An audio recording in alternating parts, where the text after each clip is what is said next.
Hey everyone, and welcome to another RCT2 review. For today's episode, and the one that's going to follow this, I'm going to look at two of what I believe to be the most influential recreations of real-life coasters in RCT2. So these not only did a good service to the coaster itself, but also really advanced the custom object and realism narrative in this game incredibly far. So, without further ado, let's start with the first one here. This is Kumba by Kumba, appropriately so. So this is a recreation of his username namesake at Busch Gardens, Tampa. So this was one of the earlier B&M coasters, 1993 B&M Mega Looping coaster, one of the biggest coasters in the world at the time. And let's check out this layout here. So we've got the loop threading through the lift hill here, dive loop, and this is where it gets a little funky. We have a climb up into a 0G roll over the station, and then a turn and a pretty long straight section, little hop here into the Cobra roll. Then we're going to go up out of there into our mid-course brake run. Then some interlocking corkscrews here. And on for the home stretch, diving underneath our entry plaza, fly by the station, into a tunnel, and then a low to the ground, partially tunneled helix up into our brakes here, which are on the diagonal, and then the holding brakes here. So pretty impressive coaster. I will say first off, just as a note, it does not run block brakes, which is probably the biggest downside on this whole coaster, which it's a shame because that's a pretty simple and easy ask, but unfortunately we don't have it here. But for one, this layout is tough. This is a really, really difficult layout in the confines of RCT, and I think it was done pretty well here, especially this sort of run from, first of all, to get the loop threaded, and then secondly, to get from this dive loop all the way over to the Cobra roll. There's a lot of kind of twists and turns here. You can kind of see how it sort of works its way over, and it doesn't look the best, but it's done in a way that is clean enough that I think it's believable. Even has a little hop here underneath into the Cobra roll, which I love. Full disclosure, Kumba is one of my favorite coasters. It's one of my favorites in Florida. Actually, my second favorite after Velocicoaster, I would say. So this one holds a special place in my heart. So first things, scenery-wise, is the support work is really well done. Pretty decently put together through the whole thing. This design is 11 years old now. This was 2010, and the support work was still relatively new at the time for tuned supports, and I think they hold up pretty well here and are done in a pretty detailed way. But really what gets me excited on this one is the amount of new custom objects that we have. So things that we take for granted today. So all of these custom catwalks here, the little security TV here at the top of the lift hill, the metal roofs, which I think you see in just about every park today. I think much to the chagrin of a couple of certain New Element Europeans. These are everywhere, which is always kind of interesting to see now. But let's take a look at the scenery tab, actually, just kind of all the different stuff. So a lot of these were brand new. So these concrete blocks, some of these trim pieces, these kind of little curving wood pieces here. There was a lot of very customized things for this space and for this attraction.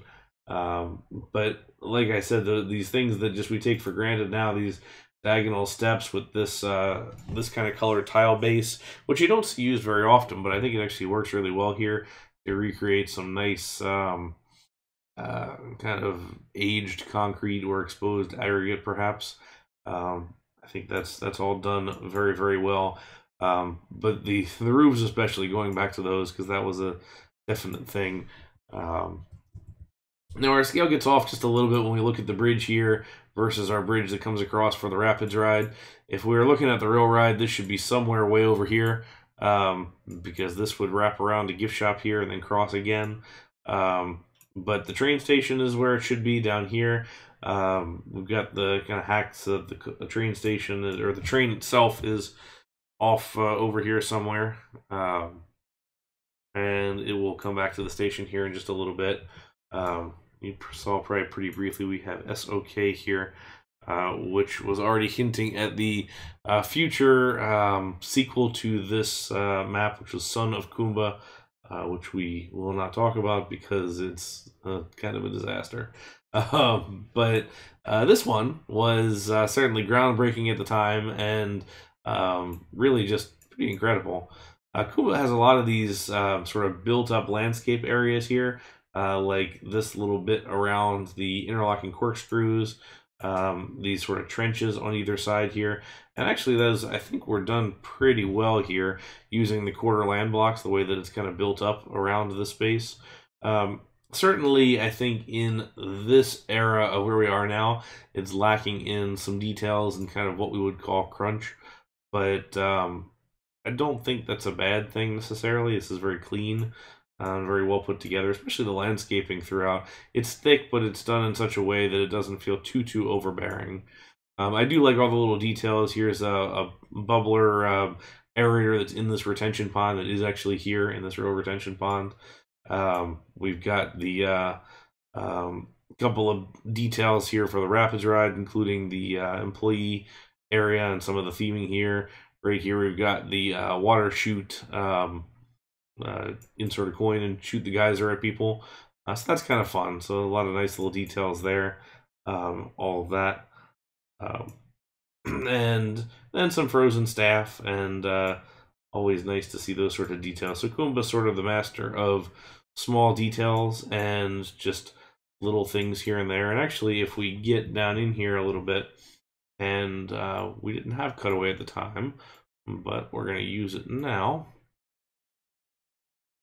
Back our way down here, we can see our queues, queue rails, which were brand new, and then also these animated opening and closing queue rails, which are very cool. So that was a pretty neat little detail. And then he's also got the details of the station done pretty accurately here. So the stairs to the operator booth, which is up and over on top of the station here. Also, a nice job removing the standard in-game station platform here, replacing it with some theming on either side. So nice detail on that. And then our queue throughout this whole space with the various covered pavilions here is done pretty well too. So it's hard to fault this one. You know, I think in today's era it doesn't quite hold up in the detail front, but from the groundbreaking nature of what this introduced, from just a realistic objects and tools standpoint, this wowed when it first opened. And actually, this is one of the highest rated or highest scoring parks on New Element at a 92.69% out of 100, which is just pretty spectacular. That takes a lot to get all the panel judges to vote quite that high. So it was a string of all 90s and 95s to get it to that range. So pretty impressive overall.